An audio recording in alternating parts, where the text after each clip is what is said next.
Looking, well, does everybody have access? No, looking for games only for test pilots. I don't think we given everybody test pilot access yet. Just I'll do do it it. here. Thor, come on now. Okay. It's only like 700-ish people. It's like a lot of people, but hey, one of the things we're gonna be doing is we're adding a new role server so people can like subscribe for individual roles for individual kinds of announcements to make it more scalable. Growing pains. Okay, here we go.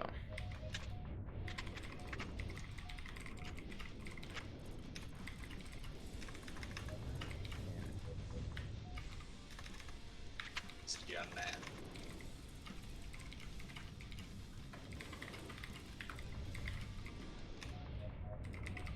Change the voice announcers.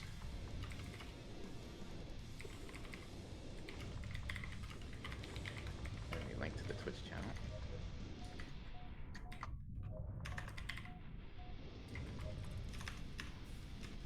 Here come all alone on his team. CP Dreams. Here you guys. I have 231 followers.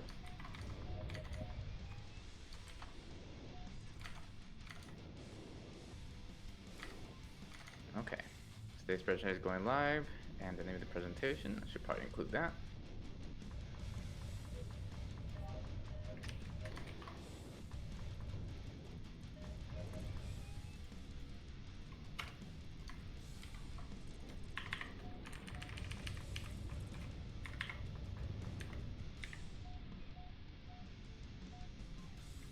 Okay. Boom. Send it to everybody. Okay.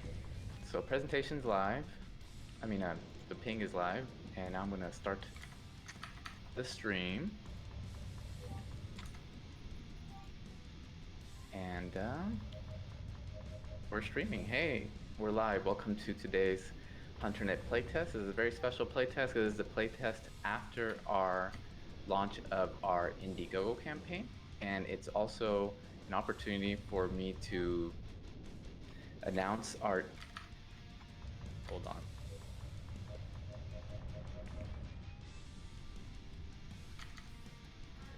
Oh shoot! I'm getting the echo. Whoa!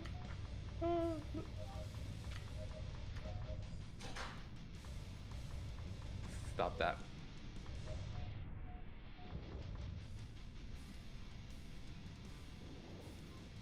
Ooh, what was that?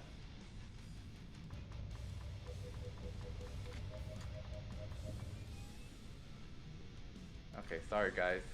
I somehow created a feedback loop with the stream. Why? What the hell's going on? Stop audio, make audio. Okay, let's do another quick test.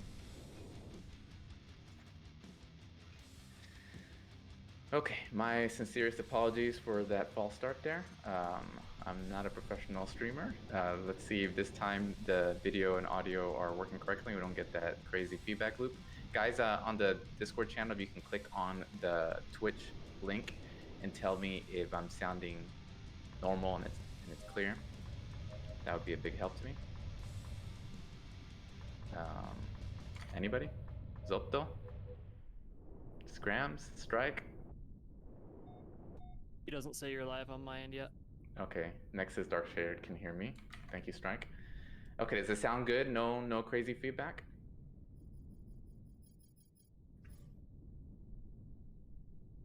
You can also hear me? Great. Okay, sorry about that, guys. So, let me bring up my phone here as well. I want to keep an eye on my time. We're going to give people a little bit of time to trickle in after having given that ping to everybody on the server, and then we'll get started on the presentation. But checking out here our crowdfunding campaign, we're at 83 backers, 50% of our goal reached. So thanks for everybody who's backed the campaign and everybody who has helped spread the word.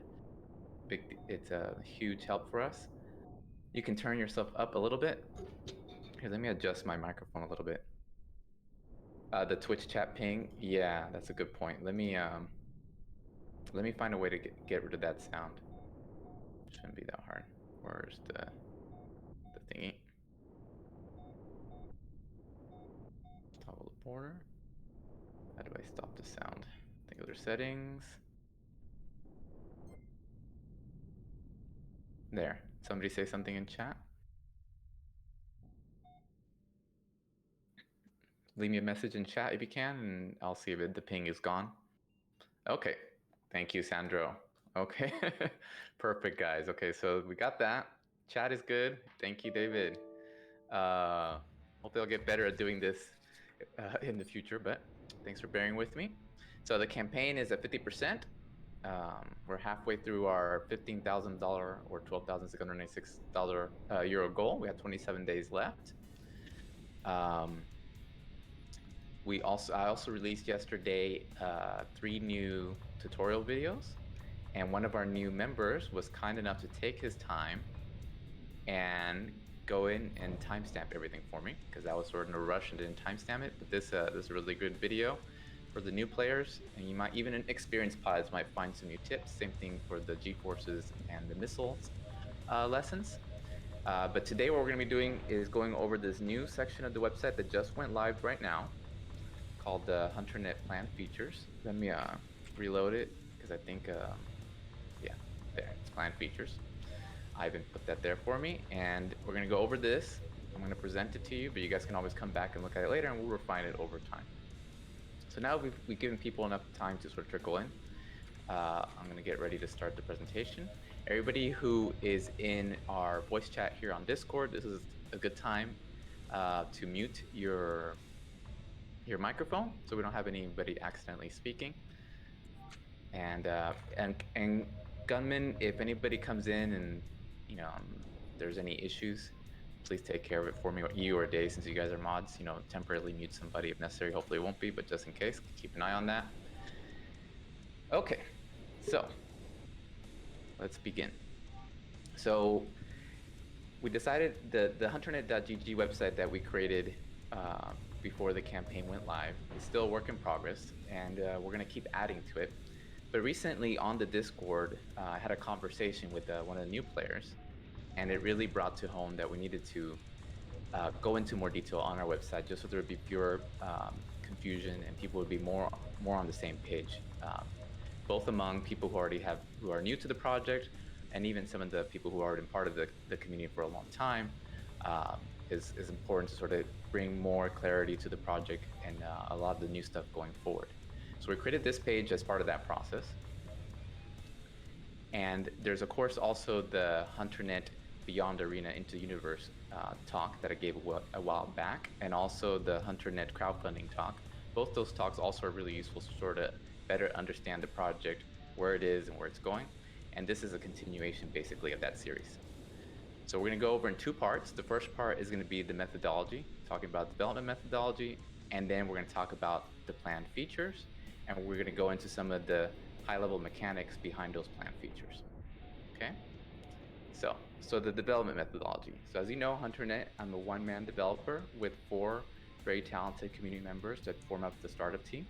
So we're a small team with modest resources. So it's very important that we have a very good development methodology that matches our capabilities and our goals. So we're focusing on something that's quick, versatile, and lean, that takes advantages of us being a small team, working closely with a community of very enthusiastic space game players. So part of that means that we always try to start with the most basic possible mechanic that will work. I don't spend a lot of time creating something very elaborate, because I know that it usually does not stand up to test. You need to test to find out how things are going to work. And that's the same process everything that's already in the game went through. The flight, the weapons, every element of the game, I start out with something basic, then I build the technology needed to support that mechanic and what I expect are future refinements that we might try for that mechanic. Then we go to the second step, I present that to the community, and then we iterate on it. And it's very important, especially because we're a small team, and also because I want to keep HunterNet a game that is very pick up and play and very easy to understand. That while we are refining the game, we add to it, but we limit the complexity. So it's very important to not confuse complexity with depth. So we're going for the maximum, not necessarily the maximum, we're going for what's a reasonable amount of complexity, a reasonable amount of depth for a particular element in the game, with the minimum amount of complexity. Once we've gone through that iteration loop several times, then we move on to the final stage and do the final refinement. And that doesn't mean that that feature will never get revisited in the future, but it does mean at some point you need to come to a stop and move to another area, because there's any individual element of a game and any piece of art, you could literally refine that forever. And it's really important to know when to stop and move into another part, because at the end of the day, the game is a sum of all of its parts. You got to make sure the whole is there. And especially now with Hunter Nick going beyond our arena, there's a large part of the game that's not done yet, and it's important for us to move on to those parts and get those at least to a decent shape. So we have a full open universe loop working before we go back and refine some of the areas that are equally important but have already had more work put into them. So I hope that makes sense. So that's sort of our general philosophy for development. And you guys play a very important role, because keep in mind, a larger company might have an internal QA department, they might have internal testers. We don't have any of that. I mean, it's not uncommon for me to come out with a build where I'm making changes 5 minutes before they go live. Sure, I test it, and I have sort of a feel for what are reasonable starting points, and I test it against the AI. But you guys are getting changes and tests live, straight out of the oven minutes after they're done. And that's why I release builds every single week, and that's why those builds oftentimes have test parameters, because you guys are an integral part of the development process. Okay, so planned features. So these are the sort of the high level overview of these planned features. And when I'm going to go and inspect on these, you're going to see a lot of bullet points going into some more detail. One thing I want you to keep in mind is that this is a work in progress. What we wrote down here could change tomorrow. It will definitely change when we test it. And the goal for the crowdfunding campaign, going back to that, because I think this is related to this, the goal for this campaign is to prepare us for Steam Early Access launch. And we're trying to get into Steam Early Access launch in the first quarter of next year. And for me, the two critical things that I want us to do before we go into Steam Early Access is to improve the audio visuals of the game, because that's going to help us be more successful. It's going to bring more attention to the project. But probably even more important than that, because this is what it's going to have a huge impact as to whether or not we can maintain our momentum once we go into Steam Early Access, is getting the core technical foundation, the areas that haven't been added to the game that are needed to support these features, so that once we go into Steam Early Access, we don't run into unknown stumbling blocks or slowdowns caused by things at the programming level, right? We want to focus most of our energy during Steam Early Access on iterating on gameplay mechanics and testing with the community, and not so much on the nitty-gritty development side of things. So that's, after this campaign is over, that's going to be where I'm going to be spending the majority of my time. And I've listed it down here. That means taking our existing multiplayer technology and extending it so that it can host multiple locations in a single server, and that it can spread multiple locations across multiple servers, adding physics and destructions for large capital ships and mineable asteroids, because these three things are the technical foundation of the larger multiplayer universe. Okay? So giving you that context, let's go ahead and start with the first section. So, a single universe. This is an important thing. When I gave that previous presentation, the original idea was to have each regional server host its own copy. We changed our mind after conversations with some of the players, and now we're going for a single universe. And that means that all the players around the world all play in the same universe. There's no other one. And each location is a single location, right? There's no parallel locations, there's no weird instances, just one universe, just what you would expect. Okay, but there are some limitations. There's always going to be, especially with networking code, right? So that means that in a given location, I'm going to try to support as many players as possible, as many connections to that location as possible. But there's always going to be an upper limit. I think, it should be pretty reasonable for us to get to 100 players per location, and I'll try to extend it as high as we possibly can. But there will be mechanics in place so one faction can't meta game the game, and, for example, connect everybody to one location and just prevent the enemy faction from even putting up a fight. So we'll make sure if those kind of problems crop up that we will squash them. Another important thing about the single universe thing is that we want to make sure that there's reasons for the military and the factions to be sort of spread out. That it isn't the dominant strategy that everybody in one faction just bunches up together and then just goes zerg stomping the enemy factions because they have a bigger army, they win. So that is important both for gameplay reasons, but also for technology reasons. If you have 1,000 people playing online and the optimal strategy is to get all 1,000 people in the same place, but each location, only supports 100 locations, that's going to cause problems. So both for technology reasons and for gameplay reasons, there's going to be game mechanic reasons to spread the battle across different regions, across different servers. The third point is that while obviously this is a fictional world that takes place in outer space, one way I like to think of it is imagine this game was in World War II, and we're doing a single planet game, right? Then we would have all the locations that are close to the US hosted by US servers, all the locations that are closer to Europe hosted by European servers, all the locations in Europe hosted by Asian servers. We're going to follow that same approach, but mapping that to our fictional universe. What that means is when you join the game, there's no longer going to be a server browser. You can still decide if you wish to sort of stay near your home area. Thankfully, the netcode in the game is good enough that even if you decide to travel far outside of your home region, you'll still have a good experience, right?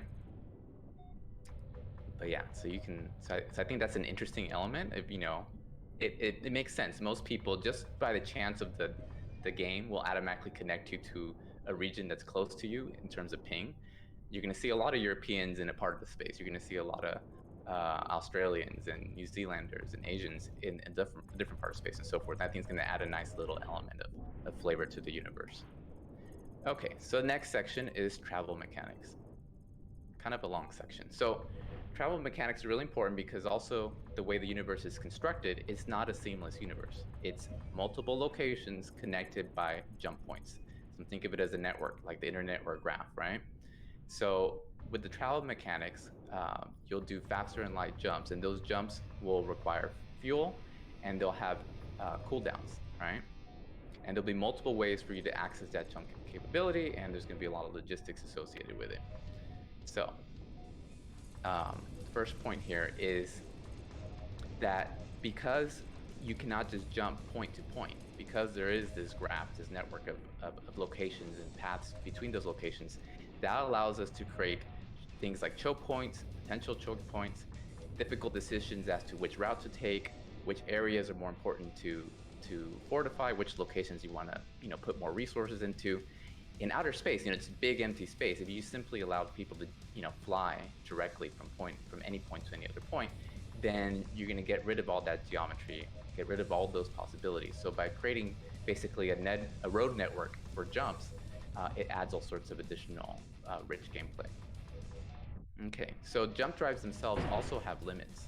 I mentioned that earlier. They have fuel costs, they have cooldowns costs, they have mass restrictions. We're going to give them the restrictions, but one of the key elements is that, and this is actually, I should have reordered this, but is the jumps themselves are instantaneous, but the costs, so that means the costs are not in terms of travel time. Like each jump will happen as quickly as the game can sort of load the next location and a reasonable animation. But the cost for jumping is really in the logistics, the resources, and the limitations of that engine, right? There'll be limitations, so after you make a jump, there might be an opportunity for somebody to stop you from continuing your jump. But I really want to make sure that HunterNet remains the kind of game that makes really good use of player time, and that's part of it.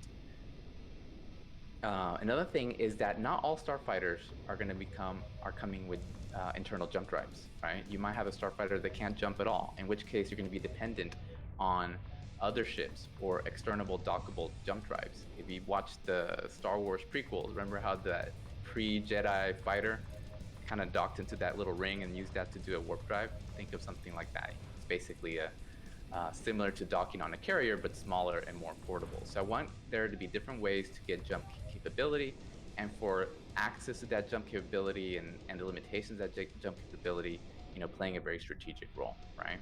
And it's going to be there's going to be a lot of benefits for actually docking or storing your starfighters aboard large jump capable craft like the carriers. A big part of the inspiration for HunterNet was the Pacific Theater in World War II and the carrier battles.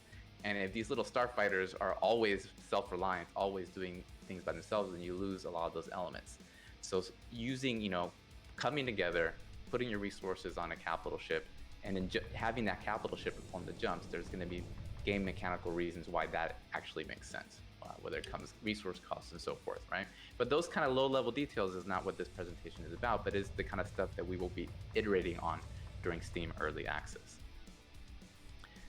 Okay, so another important element that I think in terms of the travel is I want contingency plans and planning ahead as to what are you going to do if you need to retreat to be important consideration. Although sometimes you might decide, you know what, we can save on fuel if we have a big enough army and we are sure we can take over this hotspot that has a lot of fuel resources. You might save time and save resources by doing a one-way trip. You're taking that risk. But major offenses, especially if they're deep into enemy territory, we really want those to require, planning and careful consideration, so that long trips, especially long trips with large amounts of resources and equipment, are not things that are taken lightly. So travel mechanics. Next up is a mine, build, and deploy loop. So the first thing with mine, build, and deploy, this is really sort of the core gameplay loop of the universe, right? You're mining for resources, using those resources to build up the equipment of your faction, whether that be starfighters, anti-capital ship torpedoes, capital ships, or whatever additional actors we add to the game over time. And then you deploy those loops to help you get access to resources that you can then mine to build and so forth. And then use that, of course, when you're taking over those resources, you're also taking over enemy installations that are guarding those resources or preventing access to them, right? So that's sort of the core gameplay loop for the open universe. And we want, like I said in the methodology section, we wanted to start out with something as simple as possible. So we'll definitely start with just 2 resources, and if 2 resources work, then we'll stick to 2 resources. No reason to make it more complicated. So imagine if iron ore is used for all kinds of building, and uranium ore is used for all kinds of fueling. Now, I'm not, I picked those 2 ores. In a lot of games, will make up some like imaginary ore, like platinorium or something, and some weird fuel thingy. But as part of the design of making things immediately understandable as easily as possible, I think we'll probably stick to something like this, where everybody knows iron is for building and uranium is for like powering power plants, right? Whether or not some like chemist or somebody who actually knows something about ores maybe will say, oh, uranium in the future probably wouldn't be the resource you would use, right? Unobtainium, that's a cool cool example. But the idea is to keep it simple, and we're using the real world as a reference, but this is not the kind of simulator where we're trying to like be a one-to-one copy of what space combat might really be like, right? The real world is useful as a reference to make the game easier for people to pick up, easier for people to understand what the heck is going on. But yeah, so this is a good example, sort of that philosophy that I have. But yeah, everything in the game is going to have a resource cost, and everything's going to have a resource cost also in terms of fueling. So that's where the uranium comes in. So that's like the minimum that we need there. And what we really want to focus on really is using those 2 ores to create that loop, right? So we're going to start with the basics. The starting point is going to be manufacturing starfighters, torpedoes, capital ships, and turrets. Okay, those 4 things. So the only thing out of those 4 that isn't currently in the game already is the torpedoes, right? So the starfighters will be able to equip the bomber in particular, anti-capital ship torpedoes to threaten those capital ships, and those capital ships, of course, can equip turrets, and they're on board starfighters to defend themselves from those torpedoes. So you can see that there's already a little rock, paper, scissors, a little gameplay loop even in this subsection here. Next, over time, we might expand that. We've had all sorts of ideas, and there's only a subset of it, just to sort of give you guys a better idea of where we're thinking and heading. We might expand what you can build to, take the actual equipment in the game, like the weapons, the silent running equipment, the inertia dampeners, make that part of the world and make it so you have to build those, and so the game keeps track of the stock of those equipment. As we add additional fighter types to the game, our current goal is just current UCS fighters, and then the Earth Alliance fighters. If the game does well and it goes on for years into the future, this is a place where you can add in additional fighter types, additional kinds of ships for the fleet. We're focused on carriers right now because that made sense as a place to start. But we can see different kinds of ships added to the NPC fleet. And that can tie in again to this mine build deploy loop. You could see a fancier version of it in the future where the NPC ships are taking part or helping make certain elements of it more efficient. And that also sort of stretches out the supply line and adds additional areas of interest for people to attack. We're going to start out with a smaller number of locations, but as we grow the number of locations, there's going to be more need for different kinds of facilities and so forth. So it's all sort of interconnected, right? The last thing here is that we want to physicalize the deployment. We want physicalized sort of equipment, and we want that deployment to take time. So it's not like you collect a bunch of resources for a capital ship. Once you reach that limit, boom, the capital ship appears. No, the capital ship will appear in an unconstructed state. Initially, might just be a difference in the texture or something, but the idea, what I want to do is eventually get as much of that equipment on the map as possible, again, to make things more visually apparent, and also because it adds additional elements of gameplay, right? It gives the enemy a chance to see what you're up to by using their eyes. Just like in the current game, we have a strong emphasis of using your eyes to see what's going around you. So by bringing that out of a starbase or out of a menu into the universe, then it puts that emphasis on people being able to see it, and also adds richness to the gameplay. Okay. Next is safety and danger. So this is something that this actually was the element that sort of kickstarted this whole conversation. I've been telling people that there are no safe zones. There's always friendly fire. There's always crash damage. You're always at risk. There's 0 safe zones, right? And in HunterNet, the current version, that's also true, right? The only exceptions to that in HunterNet are during the refit break, right? But that's more of a result of it being a match-based arena kind of experience. But once the actual game starts in HunterNet, you're always at risk. You land on that capital ship deck, and there's absolutely 0 protection. You crash into a friendly, you're dead, right? So there's always that risk. And that sort of throws people off because they worry, like, oh, if I'm always at risk, how am I going to do my mining without getting attacked? How am I going to set up my joysticks? How are you going to avoid, just being a big gank fest? So that sort of precipitated this whole page. And I'm going to go over these points because that sort of explains how we're gonna, I think, accomplish this, and how we're going to mitigate the problem and make it into actually a fun mechanic that, both very competitive players and players who just want to be support can both enjoy. So in HunterNet, your ship and your pilot will always reside somewhere in the universe. That means if you go offline, your pilot and your ship are still there. That means if you're playing a war game or a race, which is the only instance part of the game, your ship in the universe is still somewhere and it's still vulnerable to attack. We want to draw a really clear line with that. So that means storing your ship is an important thing.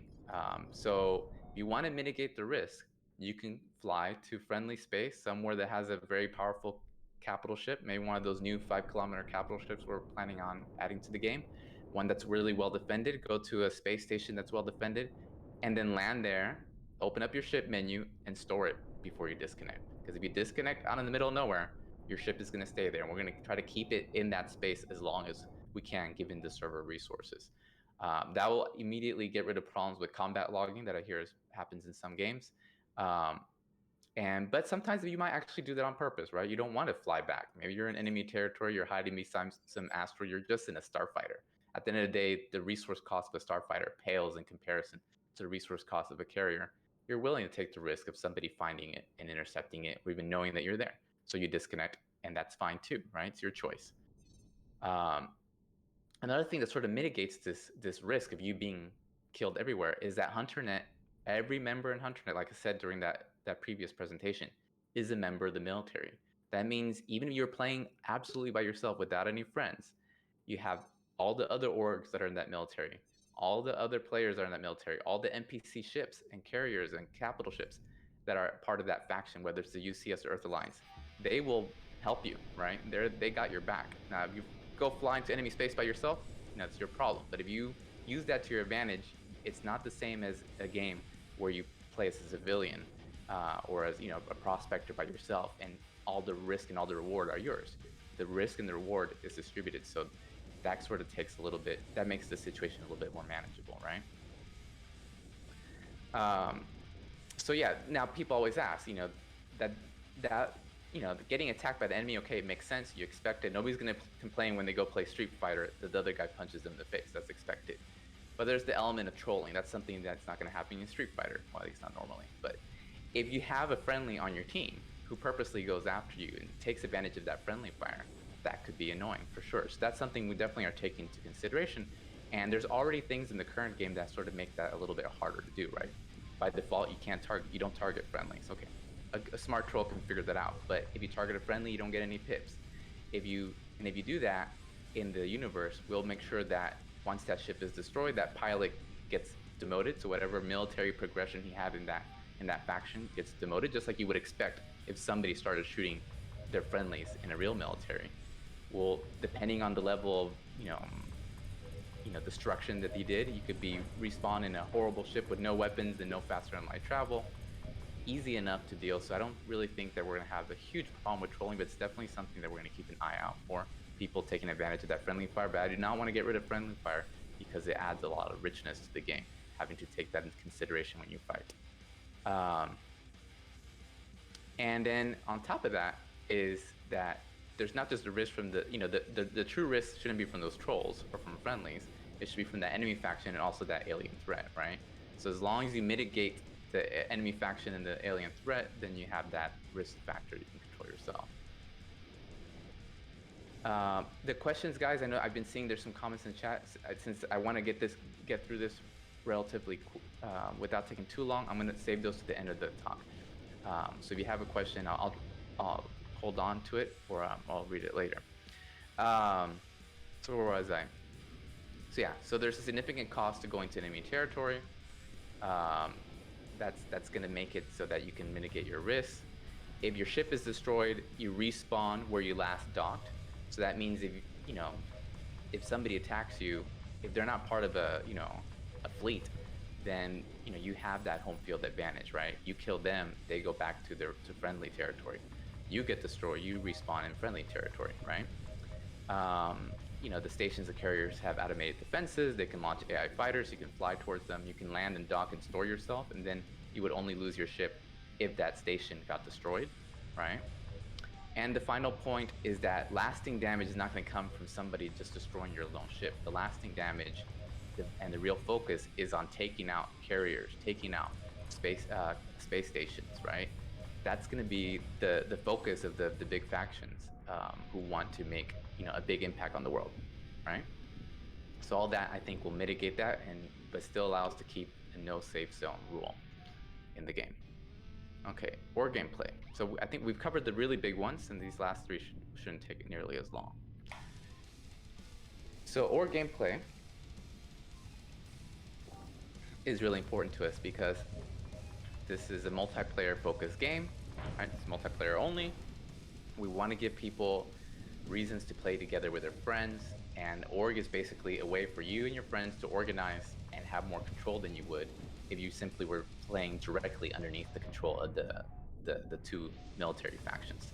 So you can create an org, and then that org can share control of things like locations, resources, starfighters, capital ships, stations.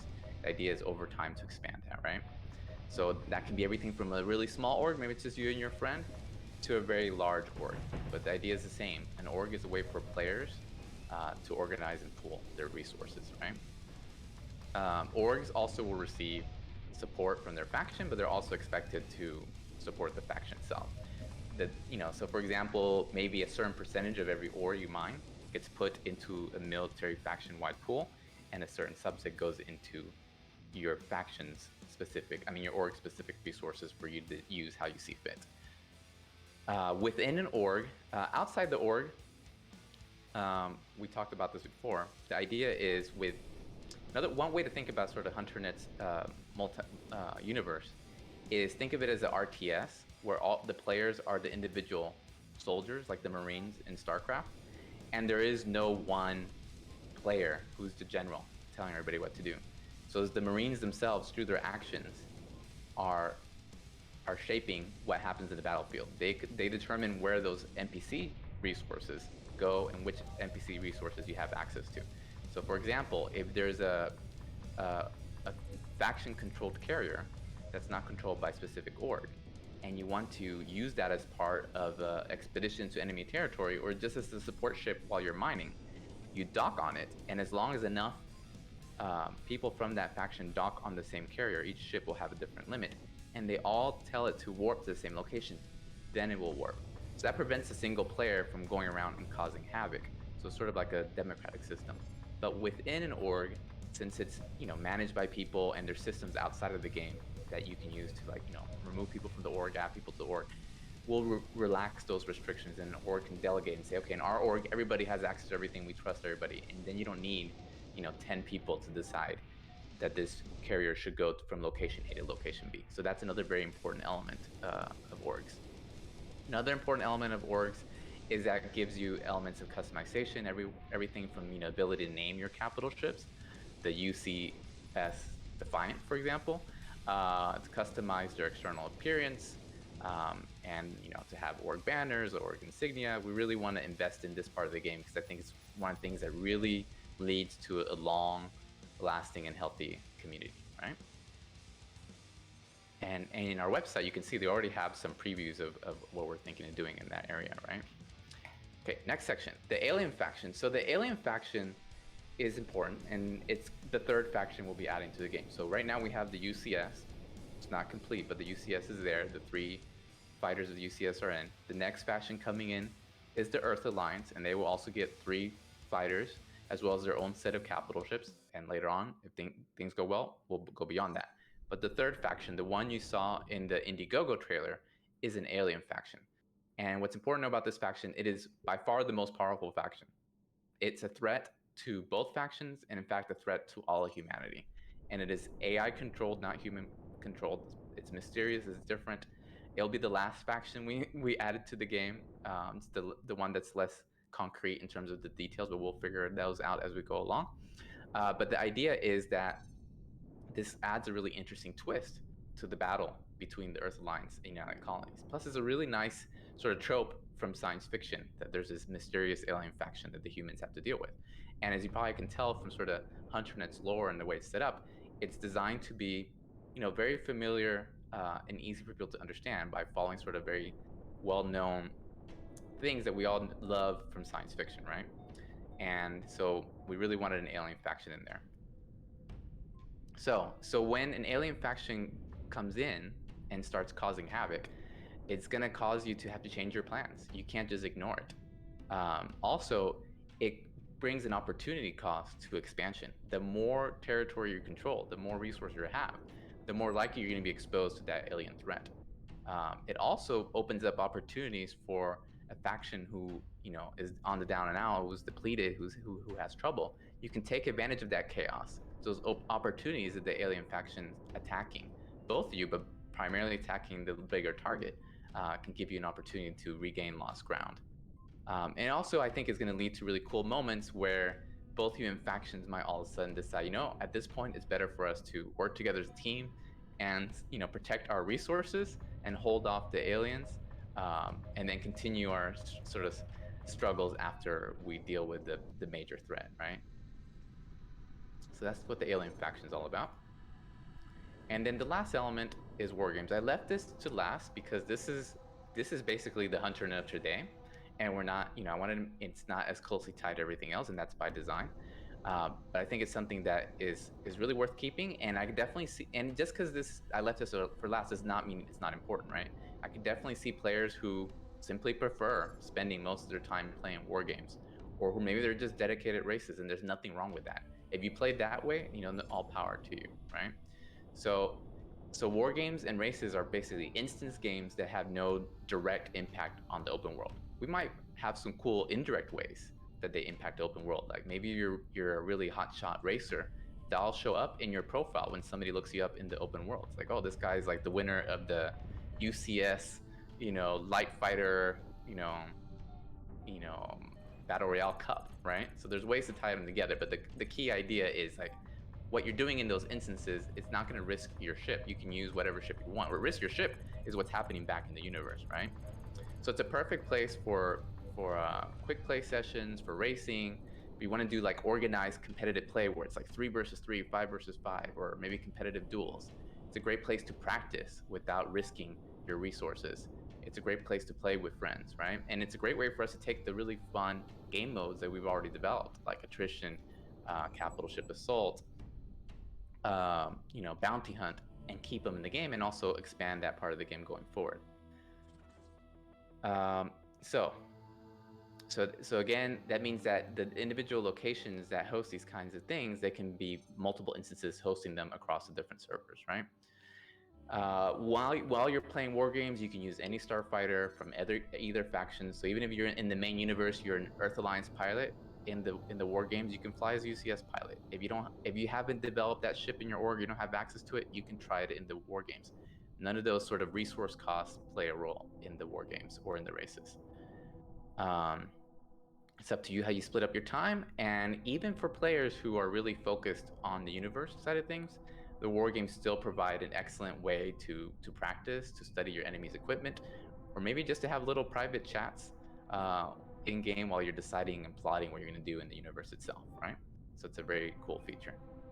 And that's it. I covered all the stuff. It took about 35 minutes, a little bit longer than I thought, but I hope you guys enjoy that. Now I'm going to open up the conversation to your questions, and let's start with the guys in chat, and then I'll get to the guys on voice chat next. And by the way, this page is live, so you want to refer to it, you can go to their hunternet.gg/play-on-features.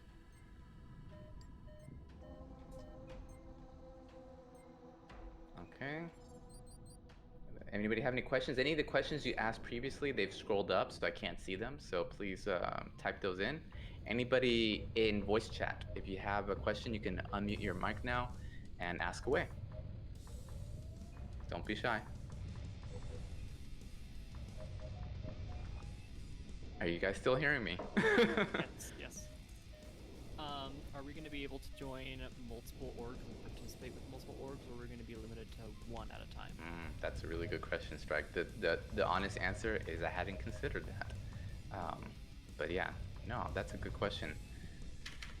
I guess the obvious answer would be, yeah, we could support that. Maybe each org can determine if they're exclusive or not. But since I hadn't really thought about it, I'm just gonna put that in the we got to think about it list. But yeah, that's actually a really good point. So thanks for bringing that up. I'm gonna write that down. So anybody have any other questions? Do you have hierarchy? Like you mentioned emotions and stuff in an org. So if you have a hierarchy, is there someone at the top? Yeah.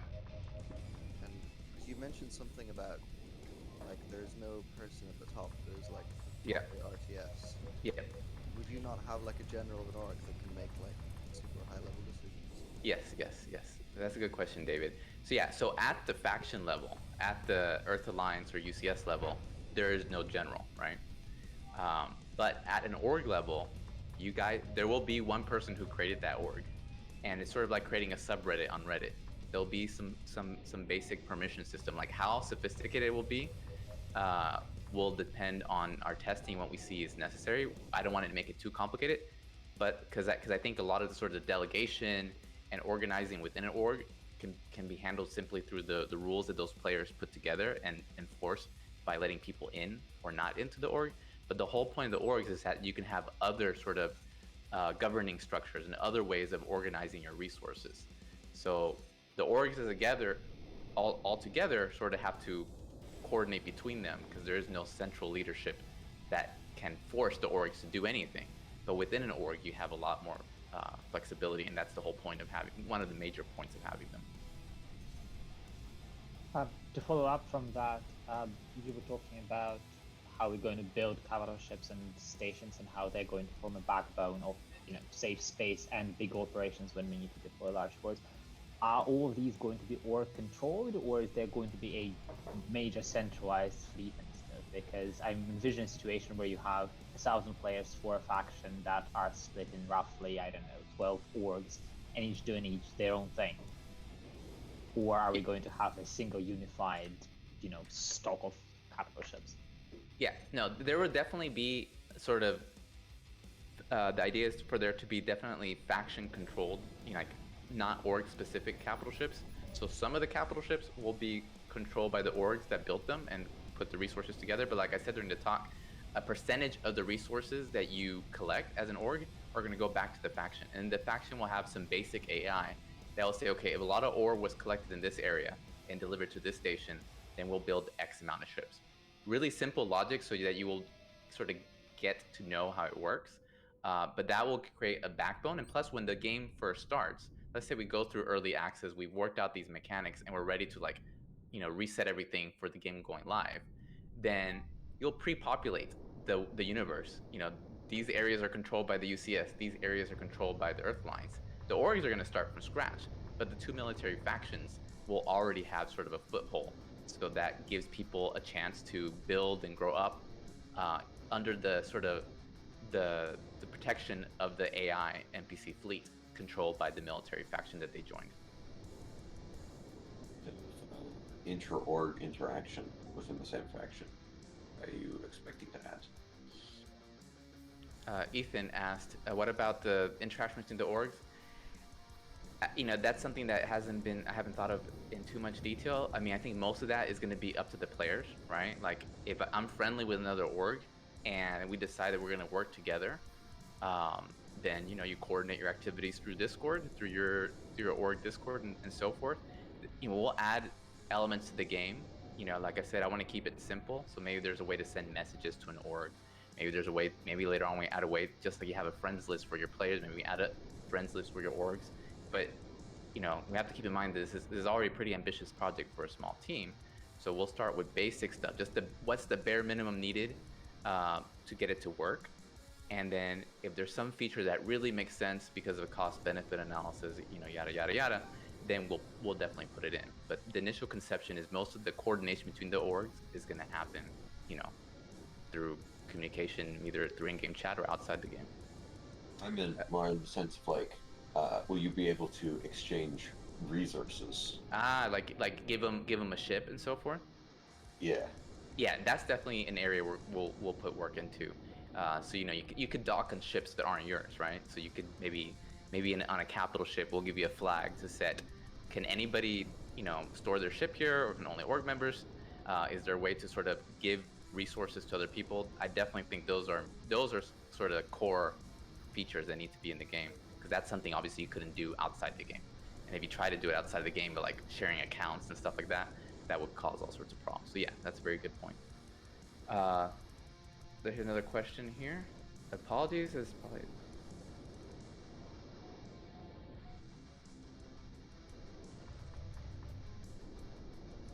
Okay, apologies with them.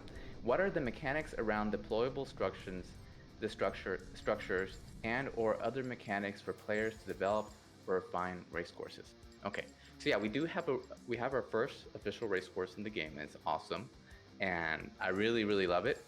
And the plan is to add additional racing locations. So it's definitely an area that I think has a lot of value and want to expand upon. We have talked about, okay, what if players at some point could place the rings? So you have a racing location, and by giving them some simple way of moving the rings around, you can create new courses. It's certainly technically doable. Whether or not we'll do it or when we get to it is a different question. I'm more inclined that it's much more likely for us to add additional handcrafted locations made by us first before we got into something like that. But further down the road, it's definitely something that I think is cool.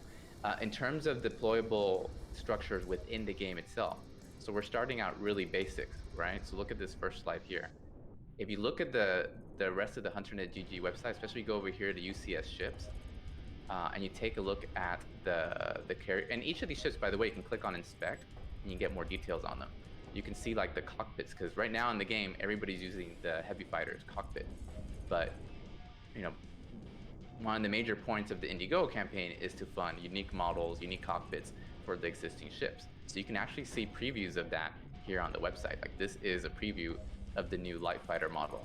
This is a preview of the light fighter cockpit, right? Same thing with the bomber. And the same thing with these carriers. Right now in the game, there's 2 carriers, right? There's the old carrier, the new carrier, and then these are sort of the next generation carriers. And you can, what's interesting about these carriers, if you read the descriptions, that they're actually really, they're really self-sufficient. You know, we say in the description now they can do ore processing, they can do manufacturing, etc. Not something that most carriers can do in real life. But one reason we're doing that goes back to this very first point from the beginning of the presentation, that we're going to start out with the most basic open world loop we can, and the technology needed to support it, right? So that is, you mine the resources using your starfighters, you fly to either a faction carrier or org-owned carrier, you dock to deliver the resources, and then that carrier can use those resources to produce a starfighter.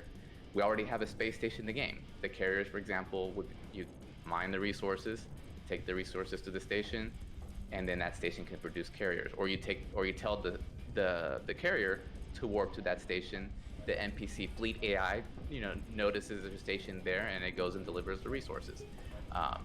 Very simple. Now, in the long run, we want to expand that sort of logistics pipeline, because that adds a lot of richness into the gameplay, but that requires additional art assets and so forth. So that's where this refining the community comes in, right?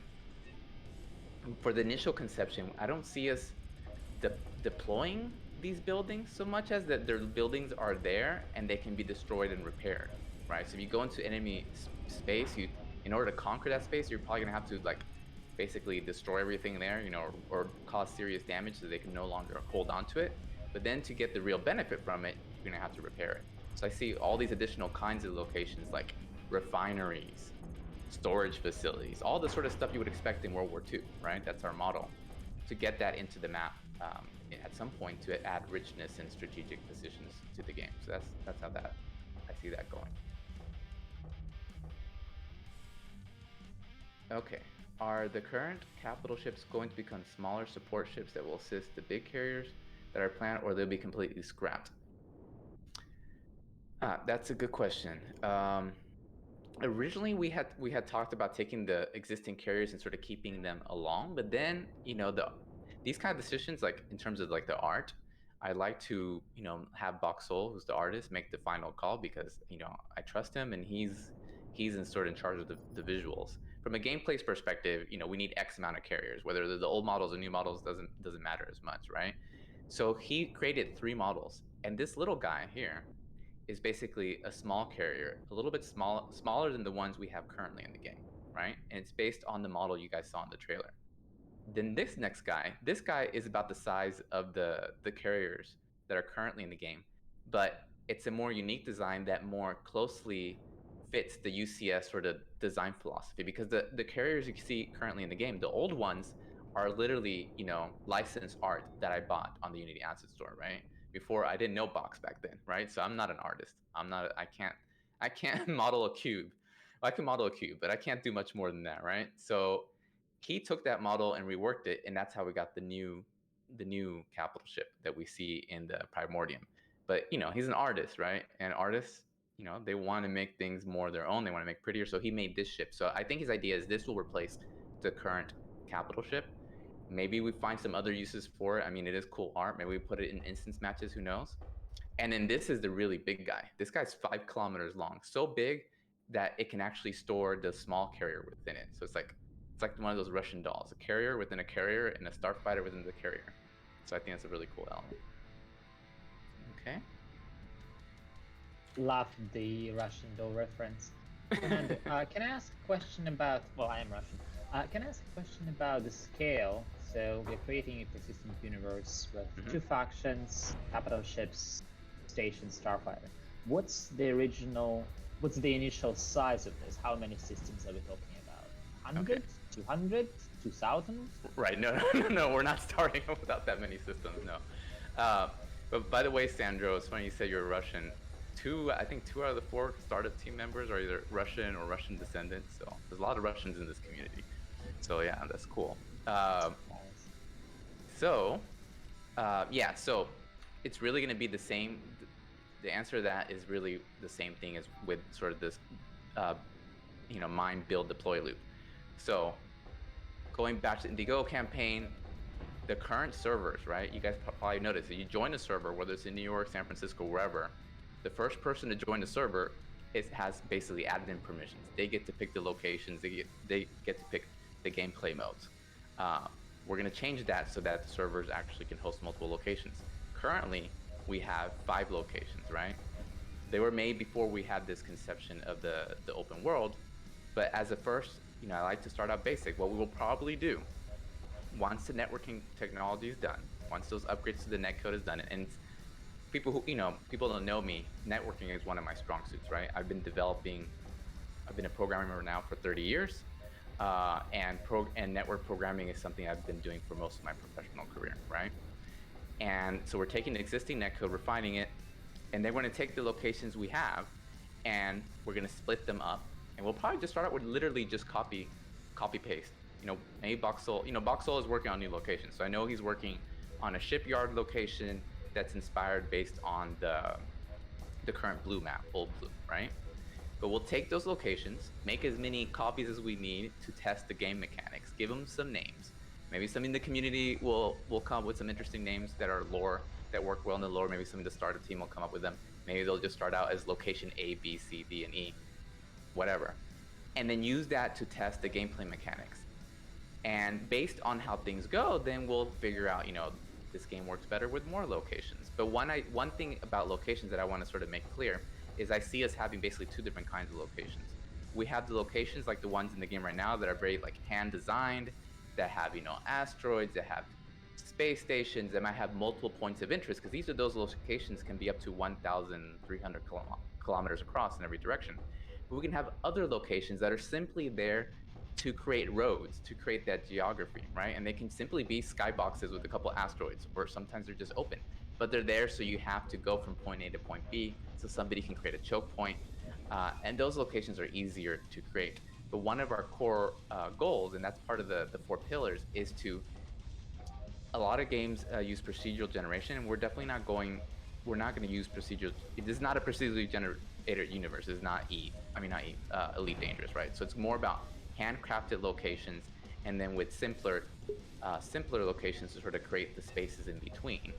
If the game, again, after it goes through its early access development phase, after it launches, if the game is successful, because the idea with HunterNet and with CPU Dreams is this is a one-game company that, I want to keep working on this for years to come, even after it's released. And the idea would be, if we ever do add some procedural generation, it would be after we're done, we've done a lot of this sort of handcrafted stuff, and then maybe we take advantage of procedural generation to enhance the gameplay, right? This is a very gameplay and action-oriented game, right? It's not trying to do a one-to-one recreation of the universe, any of that kind of very focus on simulation or science kind of game, which there's nothing wrong with that. It's just not the focus of this game. So I could see us having maybe some of those in-between locations take advantage of a procedural asteroid field. That's sort of the simplest possible procedural generation. So that's where I can see some of that proceduralism coming into play. Any other questions? If you asked a question in Discord, in a Twitch chat, definitely speak up, because I have a little app here and I don't see the history. Actually, now that I'm not, do I dare risk clicking on my Twitch link and creating a feedback loop? But yeah, anybody in voice chat, if you have a question, feel free to. Yeah, sorry, I had one. So I just posted, since I don't have a Twitch chat, I posted in the Discord voice chat, so I didn't talk over anyone. Okay, let me look at it. Who is it? I didn't recognize the voice. Unit 501. Ethan. Okay, Ethan.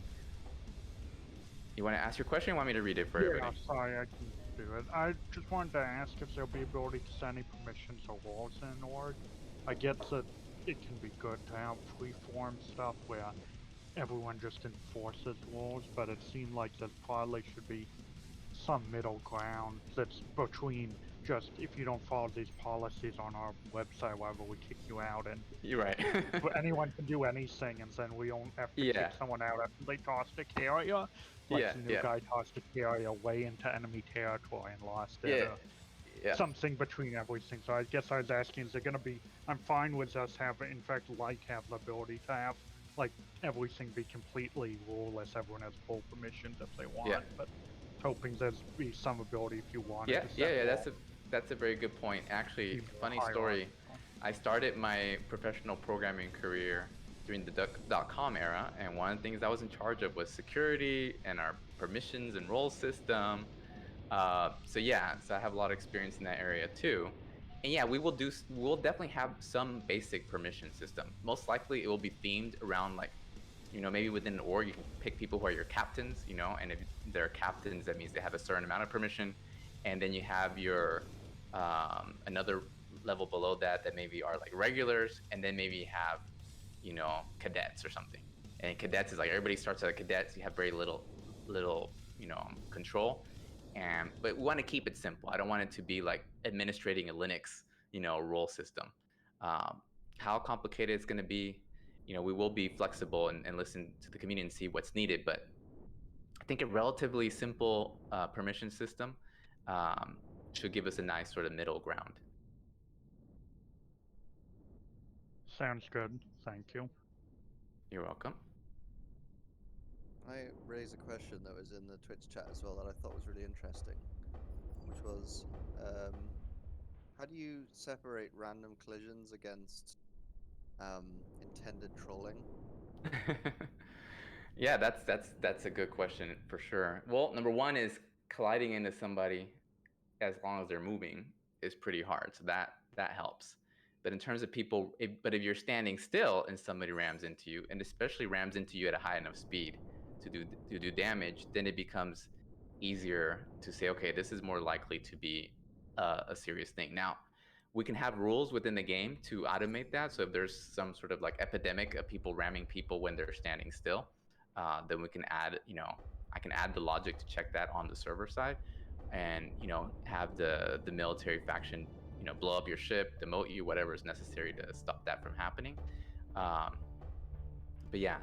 literally, it's, if that was your main trolling method, it would be a pretty inefficient one. So that, I think, gives us quite a bit of protection. But definitely, trolling is probably the biggest issue that I can see in terms of the sort of like no safe zone. And whenever there's something that the game needs to do something to prevent that trolling from, preventing people from killing each other the way they were intended to kill each other, then yeah, we'll step in for sure. Joe Jillian had a question. This morning I played a little. I found that it was quite easy to hit the opponent. Is the hitbox of the ship actually important? If so, will it decrease later to make the game more realistic?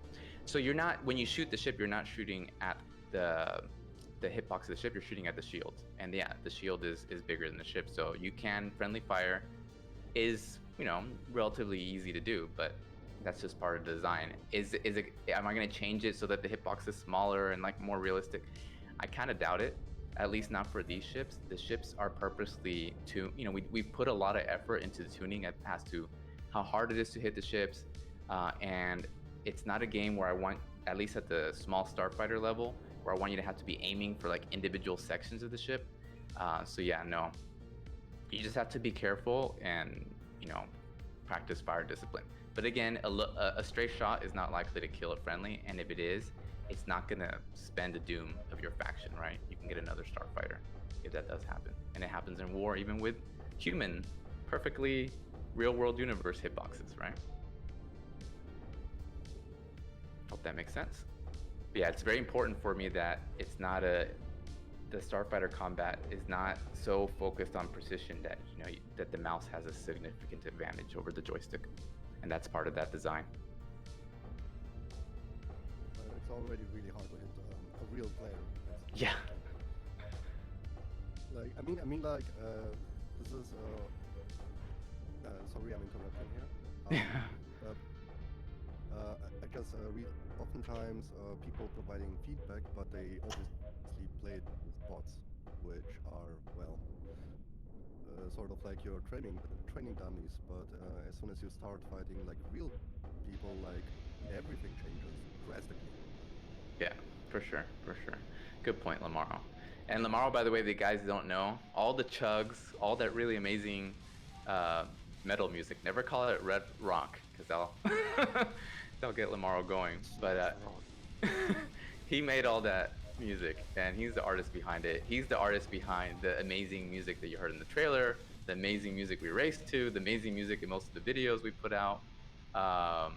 the really cool menu music, which was really cool because he's a metal guy. His music is usually very aggressive, very hardcore, but he even made this really awesome, chill, spacey track for us in the main menu. So he's part of the startup team, and everybody who loves the music, he's the guy responsible for it. I'm not me. So thanks, Lamaro, by the way, for all that wonderful work. No problem. I actually even got my wife to join the chat today because like she had to listen to every song like 100 times. That's awesome. Lamaro's wife, hello. Thanks for putting up with me and Lamaro and being so understanding, just like Little Dragon. I hope one day we can get out of Spain and go back to Germany, which was something I was hoping we'd have already have done after we moved here from Taiwan, and meet you guys in person. Okay, guys, anybody else in text chat, voice chat, don't be shy. I'm willing to stay here another 30 minutes and answer any questions if you guys aren't tired of hearing my voice. Although I do need some water. Honey, if you're hearing me, if you get me some water, please do so. But otherwise, I'm gonna sneak off in a minute. Days, you got a question? I do. Let's say I'm some random loader that has no friends that buys the game on Steam. Yep. And logs into the universe. How can I play the game without getting into an org? Or if I want to get into an org, is there any facility for me to like find one that would be suitable for a player without, let's say his like real life friends are not playing the game and he wants to find a group or something. Yep. Sure. So, thank you, honey. Let me sip a little bit of water first. So yeah, so the game is intended, and I mean it's one of the reasons we decided to move in this sort of open world direction. Because for those of you who haven't been with us all this time, the Hunter-net Starfighter has sort of a long history, right? Back before it was Hunter-net Starfighter was the previous more arcadey, more fantastical space game. And if you're a game developer, you probably know a common trope, a common thing that a lot of game developers do when they make their first game is, I'm gonna take all my favorite things from all my favorite games and put them into one game. And I sort of fell into that same trap and did the exact same thing. And I refined it over time and made it more specific to space, but still, it was a kind of game that only the subset of people who liked all the stuff I liked would like. So it was a cool game, but I really liked it. A little bit of a tangent. But anyways, with playing alone, how did I even get on that tangent? Talking for too long. So the idea is, I want people to be able to play by themselves, even in that open universe. So the idea is, if you go in there, you have that faction, you want to go mine for that faction, you want to. Now, I also want it to be easy for you to either set up your own org or find other orgs. Initially, I think we're going to take advantage of Discord for a lot of that. Have org-related channels, places where people can say, hey, I'm recruiting. A big inspiration for Hunter-net, besides World War II, besides all the old school space games, I'm a very big World War II flight sim. I've been playing since the DOS era, right? And I play a lot of IL-2 Sturmik in particular, and that has, we call them squadrons there, but it's basically the equivalent of orgs. And I joined my org, the Fighting Irish, by hanging out on the chat, going to the forum where people do recruitment. So I think, again, to keep sort of the development focus on the stuff that can only happen in the game, I foresee a lot of that happening outside the game, but then using sort of low-hanging fruit to make that more obvious to players. And a good example of that, for example, is the cockpit editor, right? We have a theme editor in the game. There's a lot of games that could benefit from that. We could have built that directly into Unity and done the UI there, but that would have been a lot of additional work for me. So instead we had Ivan, wanted to start a team, built it on the website, and we'd simply copy the theme from the website into the game. So the game technically has some integration for that. You go to the theme editor menu and say, open up the theme editor, and it just opens up your web browser. So I could see us doing something similar. You go into the game, you go to the place where you create an org and say, okay, I can create an org or I can join an org. You go to join an org, maybe it'll list them, and for each one that it lists, you can open it and it'll go to that org's website or some entry in hunternet.gg. We can start with something really basic that just works and then elaborate it over time. But we're definitely going to be taking advantage of what we can do outside the game and keeping things as simple as possible to get the job done. And hunternet.gg, by the way, is an important part of that. It's not just a website for us to sort of present the game to the world. The HunterNet already has persistence backend that we use to keep track of everybody's stats. The idea is all those stats from all the different regional servers will get loaded up in the background to hunternet.gg, so you can go to hunternet.gg, and currently the only place to look at your stats is to log on to the server and look at the stats on that server.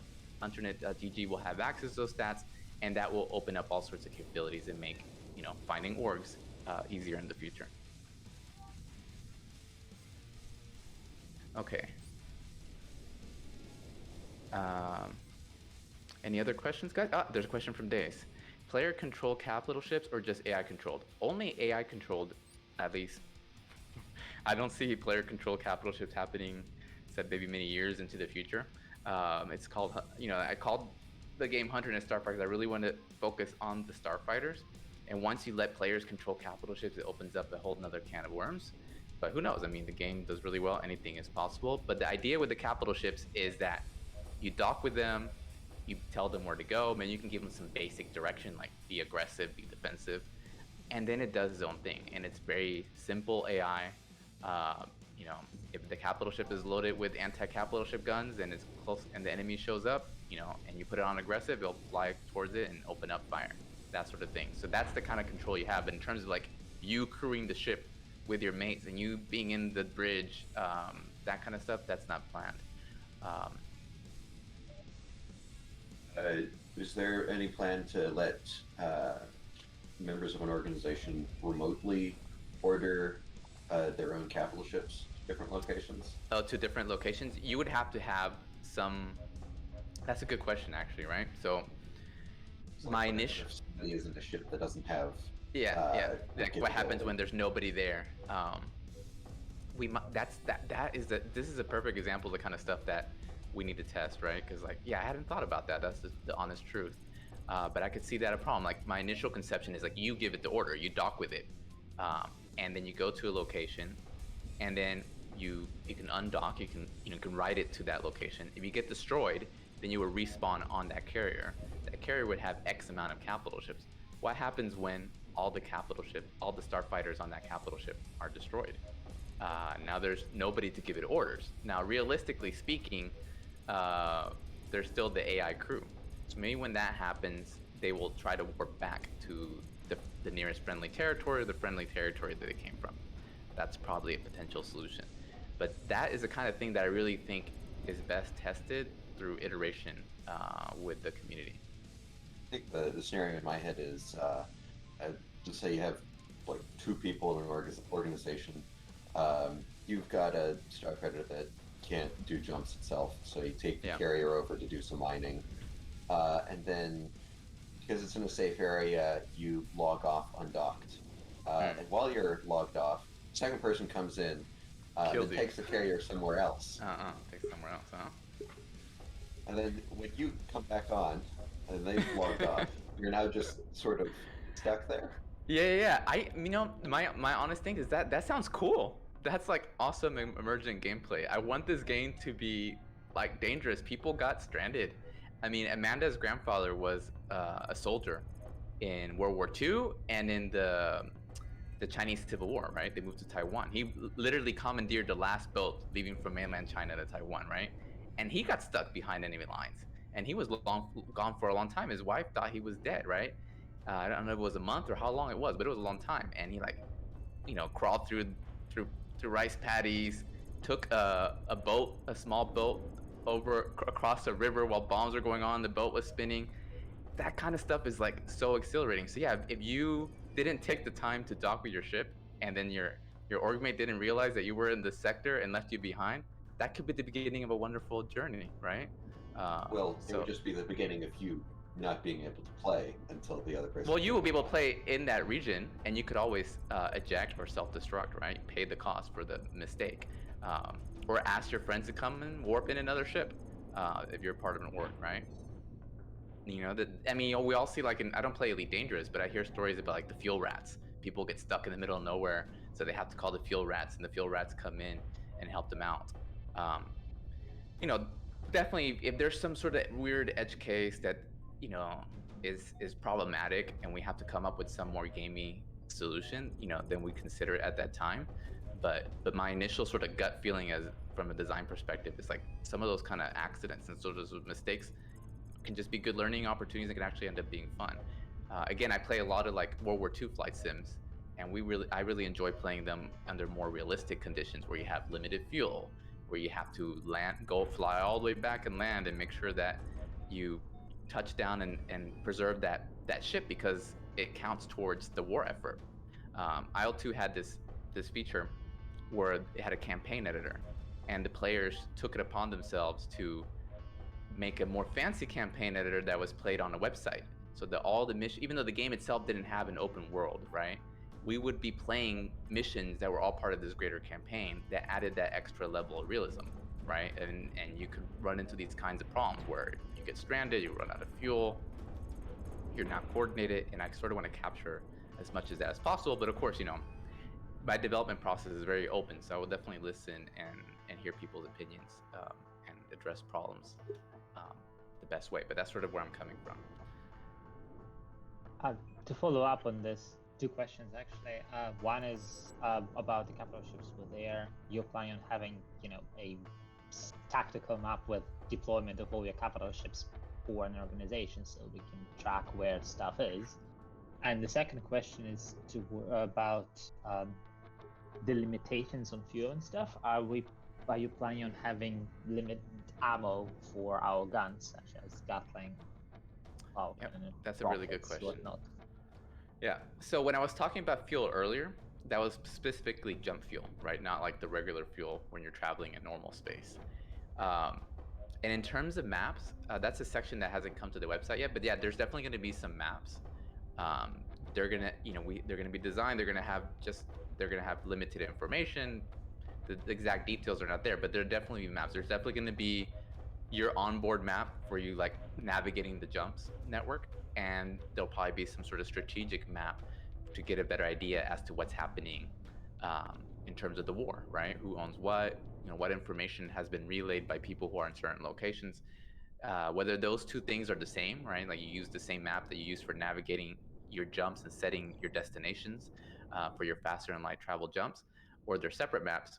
That's something that hasn't been decided yet. But yeah, there definitely will be some sort of like map that people have access to that you can see information and use that to make strategic decisions. Like you won't be using it to like click on a capital ship and say, hey, capital ship, go over there. At least not initially. That wasn't part of the initial design goal. It's going to be more about you flying there and then you doing it, right? And in terms of the limited ammunition, so the UCS uses a shared energy pool. And as you guys have noticed, you have unlimited ammo, unlimited missiles, unlimited fuel. That is not planned to change.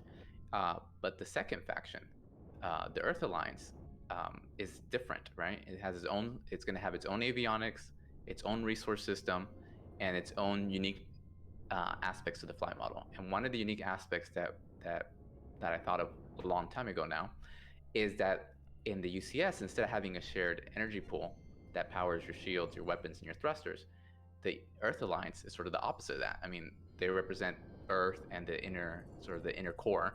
They have access to more personnel, more resources. So for the lore reason, it kind of makes sense. And from gameplay reasons, it's also really interesting to give it a different sort of resource system. And for that, the idea is that they would have a shield, but their shield would be completely just that, the shield. It's not, whatever energy's in the shields is only used by the shields. They would have fuel, and that fuel would probably be used for boost and power burn, but not for like regular thrust. So you could still fly even if you ran out of it, but it's just fuel, right? And it runs out. And then for each piece of equipment that you equipped, whether that's a GAT or a Vol or a short-range swarm missile or a long-range missile, instead of the pulling from your energy pool and being unlimited, it would actually have a limited amount of resources. And obviously that immediately, if brings all sorts of questions in terms of balance and so forth. So not saying that it's not every time you add asymmetries like that, it's a more difficult design problem. But it's one thing that we really want to try is like have the Earth Alliance have this like unique wrinkle, and that means that their fleet can also be a little bit different. Like maybe instead of just these big, because the UCS is out in the fringes, they have to be more self-sufficient. Their military was originally started out being corporations and independent people, right? It wasn't the the Earth Alliance, on their hand, their ships, their design doctrine traces back all the way down to like the original Earth armies, just like today's military and navy traces back to like the old wind and sail kind of days. The same thing is true for the Earth Alliance. Like it's a military structure tracing back, generations and generations and generations back. So it makes sense that their design would be different. The UCS ships are designed to be very self-sufficient. They have very little manpower. They're very standalone. They have a lot more sort of independent staying power, versus their Earth Alliance ships are more reliant on raw manpower, on having support ships, resupply vessels, that sort of thing. So we're gonna try that and then see how we can balance it sort of in the context of the war. And one-on-one fights is going to be a little bit different. So we'll see. So that's the idea in terms of that. We're going to try a fixed resource system for the EA, see how it works. Worst case scenario, we'll make the things more symmetrical if it becomes too big of the time sink, but we're at least going to give it a try. Did I miss anything? I think that was... No, thank you, Fernando. Okay. Okay, guys, we got another 15 minutes or so.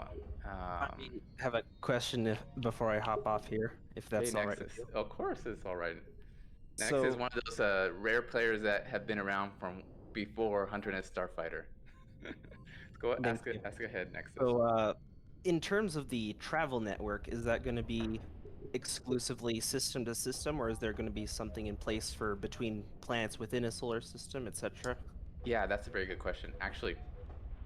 So, the network is between locations, right? And like I said earlier, some locations can be fancy locations, but literally every location is just a map, right? You think of this as X-Wing or Wing Commander. A location is just a map, so we can make that location whatever we want, right? So for example, take the current asteroid field where we have that lava map. What if there is some military installation on that surface of that map? Maybe there's a section that's not so hot, right? So what if once you jump to that location where you see that planet in the skybox, and at that point it's just a skybox, you bring up your nav computer and you notice, oh, from here I can jump to that surface. That is just another map. So I do plan, for example, I really, really want to add surface locations. Now again, we're an indie team, so it'll be very basic. We'll try our first surface location, and it'll just have the exact same flight model you have in space, but it'll just give us a nice additional sort of visual variety, right? And a nice difference in interesting terrain. In the long run, maybe we will find ways to make that more interesting and more elaborate. But we really focus on sort of big bang for the buck, right? But yeah, the network, the different locations, there's going to be primary locations where there's going to be space stations, asteroids, capital ship manufacturing yards, what have you. Then there will be other locations whose primary goal is to fill out the space so that everything is not just stuck one on top of the other, right? If we start out with 5 space stations per side and 4 manufacturing locations, and we would still have other locations in between, right, to create some sort of terrain and design that based on gameplay. So this game is very much focused on gameplay. So it's even though it's takes place in the solar system, it's not going to be one-to-one exactly how the real world is, right? It's going to be designing it based on gameplay and what makes the most sense in terms of having a really fun open world build, deploy, mine, build, deploy loop where people can fight for control over the various resources out in the world. That makes sense? Yes, it does. Thank you. Okay. Here's a question from chat. Will you be able to capture alien tech and do something with it, or are the aliens there to disrupt? Now that's an interesting point. As I said earlier, the alien faction is the third faction, so it's the part of the design that is further down the road. We haven't even decided, are the aliens going to have tentacles? Are they going to be, what exactly? In the trailer, they kind of look like the shadows from Babylon 5. But we don't know exactly how they're going to be. Now, could we add in elements of captured alien tech? Maybe in the future. All I can say is it won't be something that'll happen relatively soon because we still need to build out the Earth Alliance and their tech. But I think it could be a cool thing to do later on, and if it's it's within our capabilities, sure, why not? I like to add additional kinds of equipment, but one thing I will keep in mind, when we, more is not always better, right? Less sometimes is more. And if you notice in HunterNet, and you go to the refit menu, I think there's like 18 pieces of equipment or something, or 15. I forget the number. No, I think it's closer to 15. 15 pieces of equipment. We have very specific amount of equipment. Like there's one Gatling gun, one Vulcan cannon, one heavy cannon. So that sort of philosophy will continue even as we expand the game. I don't want there to be like 10 different light machine guns and 15 different, shotguns, and then you have to go to some website, some spreadsheet, figure out which one is the one that's actually meta, which is the one that I want.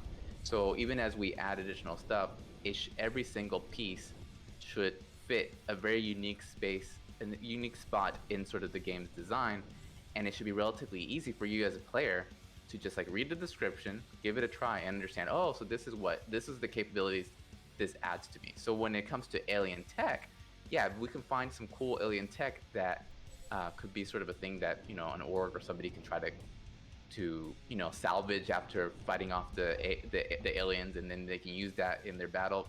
I could see all sorts of interesting gameplay loops that alien tech could open up, but it would be done in that fashion, right? But yeah, that's a really interesting point. Here's another question. Go ahead, Lamaro. Okay, and then I'll go to Doctor's question next, okay? But leaderboards, when? Leaderboards then. So there are actually leaderboards already in the game. They're kind of old now. There's a attrition leaderboard. So one of the things Ivan and I have talked about as part of HunterNet.gg, I think leaderboards is a perfect sort of testing ground for taking HunterNet.gg and actually integrate it into the game. So we already have leaderboards in the game. Currently, it's just one leaderboard. Most of them are dominated by Craze Gunman because he's a beast. So that immediately, the next generation of leaderboards, each person will only able to hold one spot on the leaderboard. So you won't be able to hold all 10 spots, top 10 spots, right? But the idea is we're gonna take that leaderboard data and export it from the servers up to the website, so you can browse it in the web. The web version might not refresh as often as the in-game version. And then the obvious place to add leaderboards is for things like the existing instance matches, right? So who's the best at bounty hunt, who has the best or player level skills, who has the best kill death ratio, that kind of stuff, adding some more variety of leaderboards. The current leaderboard is who kills the most players in a 6-minute match, right? Which is dominated by people trying to kill the most bots in a 6-minute match in attrition. Racing is an obvious place for leaderboards. Currently, the game keeps track of your best lap time and also your best general lap time, regardless of what equipment you use, and then your best lap time without using the inertia dampeners, which qualifies for the top speed demon competition, and that gets sent to the HunterNet log on the Discord, so you can see whenever somebody breaks their record. So a very obvious leaderboard, and it's actually something that will be added, I think, earlier than other forms of leaderboards, is a racing leaderboard. But yeah, definitely we're going to be working on leaderboards. Okay, so the Doctor had a question. Will ships have primary fuel source? Yes, the basic fuel, like just flying around in normal space, the only plans currently for that is for the Earth Alliance to have boost and power burn fuel. The primary fuel source that I want people to be worried about is the warp fuel, the jump fuel. So there's 2 ores, iron, I'm calling it iron and uranium, but you need that uranium to power your jump drives, and if you run out of that resource, you can get stranded. And that is true whether you have a starfighter that's jump capable or you're depending on another vessel that's jump capable. Whether we ever extend that to, like, obviously you need fuel to move around even in normal space, where we extend that down to the next level is something we'll find out. But first I want to experiment with that higher level fuel, like at the jump level, at the strategic universe level, before we go beyond that. And then for the Earth Alliance, it'd simply be for their power burn and boost. Okay, let's see, any other questions? Possibility to acquire and pilot alien ships as Joe Jillian. It's not in our initial design scope. You know, we're not planning on doing cockpits for the alien ships, and the alien ships could be quite alien, which would be kind of weird to pilot them. On the other hand, you know, Star Wars, Battlestar Galactica, you know, those shows are really big inspirations for the game as well. And I love the when Starbuck controlled the enemy, the Cylon Raider. So I wouldn't rule it out ever happening. You know, maybe we add eventually more variety of aliens and other factions, but that's gonna be pretty far down the road, just simply because of resource constraints. We've got to focus on the Earth Alliance ships and the UCS ships. Yeah, David already answered for me. It's getting to know my mind well. Yep. Okay, guys. Let's see. There's another question here, like a resource that could lead to a clash between factions and yeah. Any other questions? Any ships, any plans for multi-crew role ships? Definitely not in the initial picture. It's focused on a single seat, small starfighters like you see in the game. That's something that could happen, you know, in the long run. When I say long run, I really do mean long run, because we already have a lot ahead of us. But maybe, you know, after the 1.0 release and the game as well, and you know, we're well established as a company, as a multiplayer community. You know, I would love a tail gunner. People who played old versions of HunterNet know that there used to be an ability to actually multi-crew your ship in the old HunterNet. It was very janky. It was just you teleport and you would become a gun on their ship, and you can have as many as you wanted. So you can have 100 gun turrets. You know, it was an old arcade game, but yeah. Multi-crew ships, it's a big undertaking, and something that unfortunately, you know, it's outside the scope and outside our capabilities. You know, and we really, it's not just that. The other factor you have to consider is that in order for HunterNet to be a successful game and have a community that lasts a long time, we need to focus on what we do best and not try to compete with other areas where other companies can do it better, right? There's a lot of companies that are going for big ships and multi-crew ships, and they have the resources to do. Well, actually, there's a good sort of side thing that I wanted to bring up. Hey, Hunter, Cable for 2. Thank you, mate. One thing I brought up on the FAQ, by the way, and I've been looking at Discord and ignoring what page I had open in the browser. But if you go to, go to the website here. You know, if you go to our Indiegogo campaign, I've tried to keep it pretty easy to read. So if you know, make sure you read the whole thing, right? But I think a lot of people haven't gone into this FAQ section. So this is not something I talked in the talk, but it is in the FAQ. And if you go over here, sort of related to this like multi-crew ship, I think it's a very reasonable question, right? People love multi-crew, I love it too, right? Will there be space legs or interiors, right? It's a cool thing. But no, we're not going to have space legs or interior. But we are going to have something similar. And the plans is that the main menu, the current sort of very Spartan main menu we have right now, will get replaced with the hangar. And we'll start out using the actual hangar you saw in the cinematic trailer. And when you launch up the game, it will say, you know, click to begin. And you would immediately go into first person mode using the same pilot, the VR ready pilot we have in the cockpit. And you could then walk around your hangar. Whatever ship you last flew, it would put in the appropriate models. If you flew a heavy fighter, it would put a heavy fighter in there. If it was an EA ship, it would put the EA ship. But it puts it in the hangar. Then you can walk around it. Once we have VR support, you can sort of get a sense of its scale. And, you know, once we add the org customization, you can go look at your little cool insignia on the side of it, etc. And then you walk up to the little ladder that you see in the trailer. You'll get a little prompt. You click. Maybe the first version you just teleport to the cockpit. Later on, maybe we get Box to make a nice animation for us, or we outsource that to somebody. Whatever. We'll definitely refine it over time. You get into your cockpit, and now you're in the same exact cockpit that you normally are in the game, and you can get access to the same menus that you normally can use in the game, like the joystick menus, the control systems menu, and you also have a very special menu, sort of like to request undocking, right? And when you do that, that's when the game connects you to the servers, finds out where the heck you last played, and then now you're playing the game. But from the point of view of the player, it gives you that sense of space legs and interiors, but in a very sort of indie-friendly manner. And over time, we can add additional hangars and have the games remember, okay, last time he was in a UCS, class capital ship of this type, so the hangar will look like this way. Last time he was in a surface location, so the hangar will look like this way. Or last time he was in the middle of space, and in which case, maybe you just go straight to that ship. But we do want to, I think it's a cool thing to do, and it wouldn't really be that hard to do, right? To add a basic first-person controller and let you walk around the ship. So this is something, we're not going to do full-on space legs and like full-on interiors for everything. Get up from your ship, go to the back. Something like a game like Star Citizen can do, but even big games like Elite Dangerous hasn't done that, right?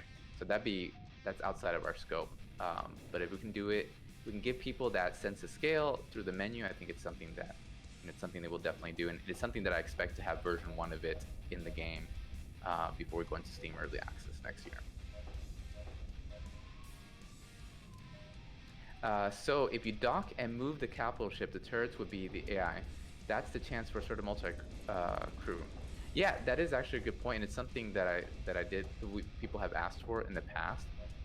So, what if before in the past, the common thing is like, well, what if when you go into spectator mode and you're just watching, you can just fly up to a capital ship and like target a turret, press a button, and now you take over the AI for that turret, and you can like man it. That's sort of like low-hanging fruit. Multi-crew. If we ever get multi-crew, that could be a way we do it, because that's definitely very indie friendly, and it's similar to sort of the hangar idea, and it could be fun. If you have enough people on a small ship, you can have it so people can switch between the turrets, and yeah, I think that's reasonable. Now, is it a big development priority? Not until like the core stuff gets done first. But yeah, that actually could be. It doesn't require any new art. Doesn't require a very sophisticated interface. We don't have to design an internal cockpit for the turret. You just aim it from third person. Maybe we do that, but that really depends on where we are at that point as a community and what we just, what looks like our priorities. So we're always having to decide where should we invest our resources or not. But yeah, definitely would be pretty cool. Okay, there were some questions here. Wait, you're doing VR, sold, says David. I thought I already had you sold.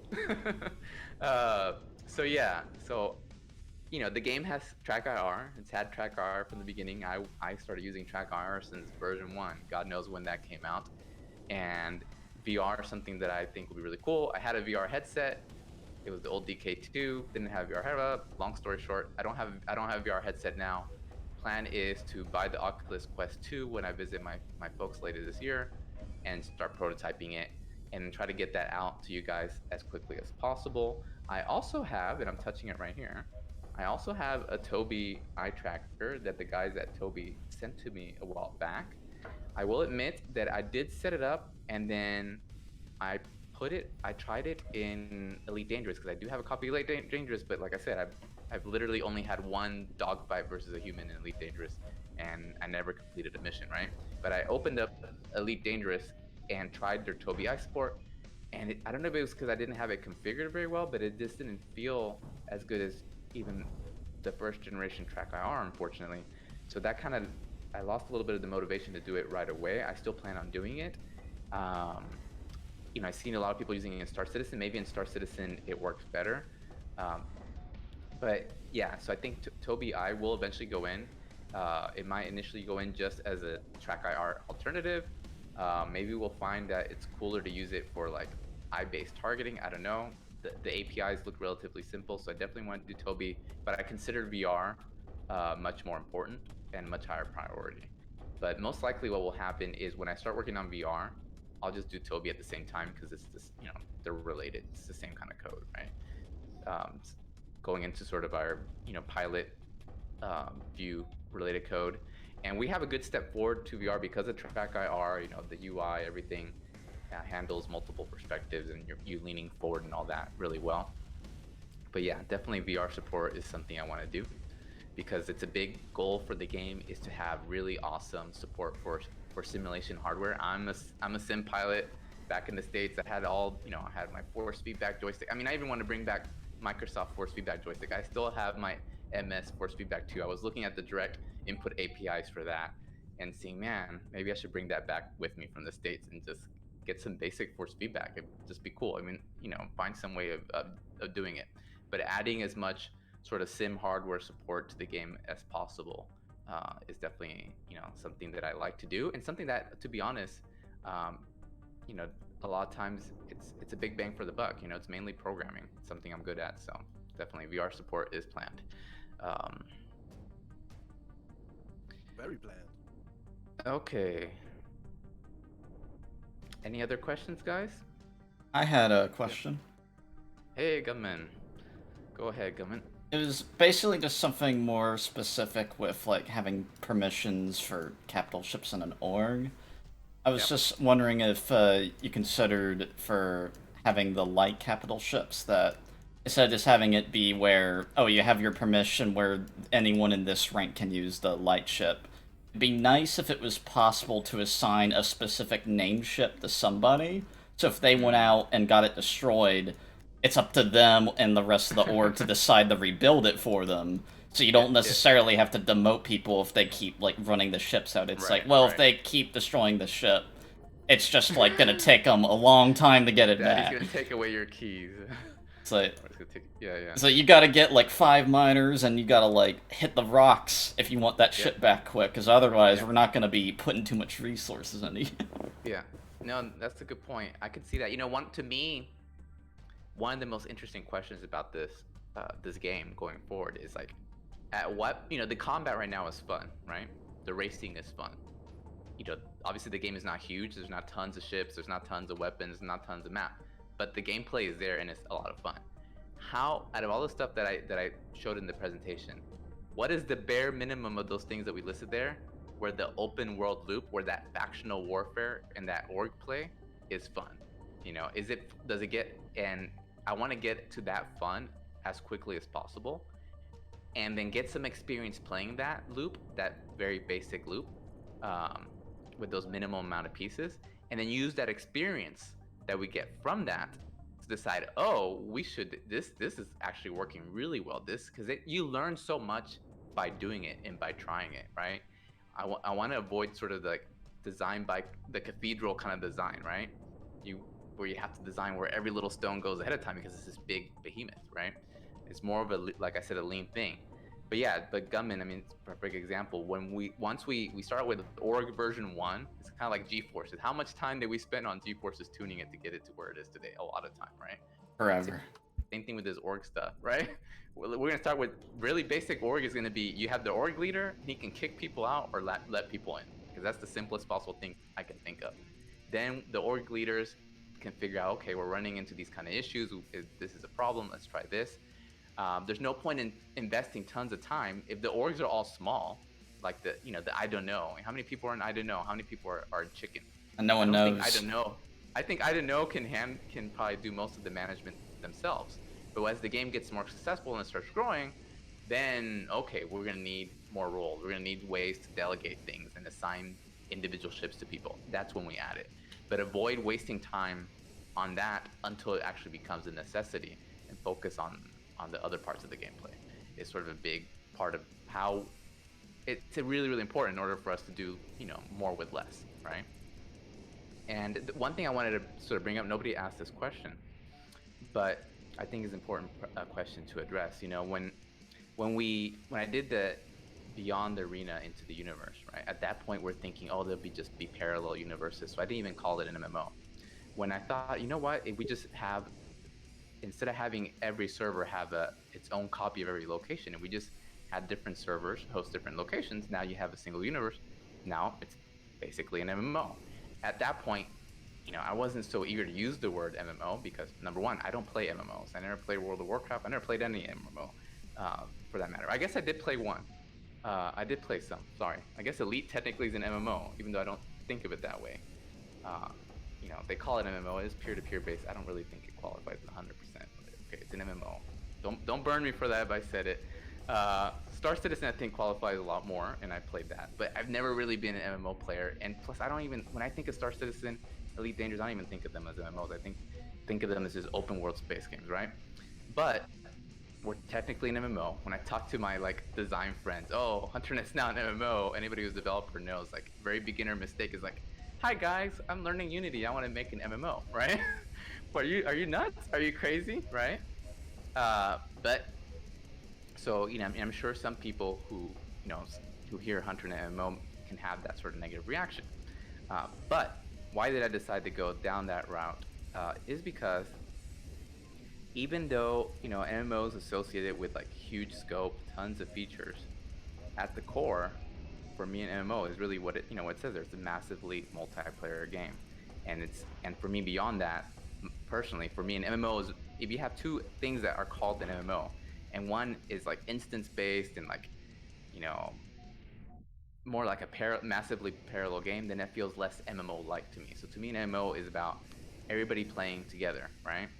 And an MMO that I sort of I don't play, but is a little bit of inspiration for HunterNet is Foxhole. If you guys haven't heard of the game Foxhole, it's an indie game.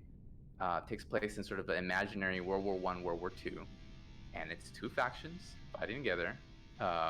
And it's been around for quite a few years now. Has a very active community.